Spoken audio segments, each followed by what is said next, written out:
15 number একটা কিতাব আছে, কিতাবের নাম মুসনাদে আহমদ, হাদিস নাম্বার 23,372 নাম্বার হাদিস, 23,372 নাম্বার হাদিস। ক্বালা রাসূলুল্লাহ সাল্লাল্লাহু আলাইহি ওয়াসাল্লাম, আল্লাহ নবী বলেন, মান তাসাদদাকা বিসাদাকা খুতিমা লাহু বিহা দাখালাল জান্নাহ। কোন মানুষ সদকা করছে, দান করেছে, সদকা করার একটু পর যদি মারা যায়, বুঝতে হবে এই মানুষটা একটু আগে ভালো কাজ করছে আর এখন মারা গেছে। আল্লাহর নবী কয়, আমি ঘোষণা দিয়ে দিলাম লোকটা জান্নাতি।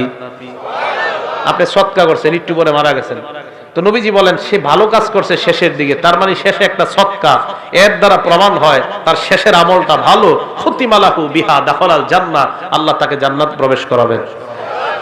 এবার নবীজি বলেন, ওমান সামা ইবতিগা ওয়াজহিল্লাহ, কেউ নফল রোজা রাখছেন, আল্লাহরে খুশি করার জন্য নফল রোজা রাখছেন, এই মুহূর্তে যদি আপনার মৃত্যু হয়ে যায়, আপনার মারা যায়, আল্লাহ পাক রব্বুল আলামিন আপনা এই ব্যক্তিটাও যদি মারা যায়, এই যে শেষে ভালো আমল, আল্লাহ তাকেও জান্নাত দান করবেন।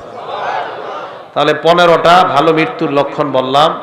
আল্লাহ আমাদের সকলকে যেন ভালো আমল করে, নেক আমল করে আমরা মৃত্যু বরণ করতে পারি, আল্লাহ তৌফিক দান করেন।